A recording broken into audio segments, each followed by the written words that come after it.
এই আন্দোলন আমাদের আজকে বাঁচার লড়াই, সারা বাংলাদেশেই চলছে এই আন্দোলন। এই আন্দোলনের ততক্ষণ পর্যন্ত চলবে যতক্ষণ পর্যন্ত আমাদের এই যৌক্তিক দাবি মেনে নেওয়া হয়। এই আন্দোলনটা শুরু করা হয়েছে অনেক দিন আগে থেকে। 2018 সালে যখন এই আন্দোলন করা হয় তখন আমাদের এই সংসদে একটা বক্তব্যের মাধ্যমে এই কোটার পরিমাণটা কমিয়ে আনা হয়েছিল, কিন্তু আজকে আবার সেই মাথার নাড়া দিয়ে উঠেছে আমাদের আজকে এই মেধার বিরুদ্ধে গিয়ে।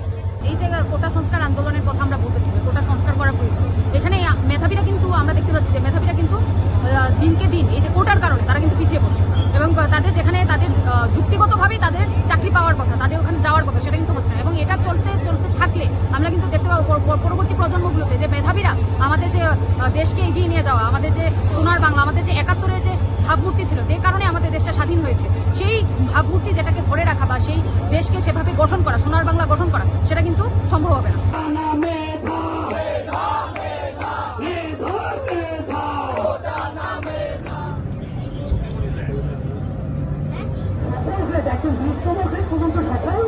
চাকরির কাছে এই পুরোটা সংস্কার হয়, এই জিনিসটা আজকে আমাদের মূল কথা।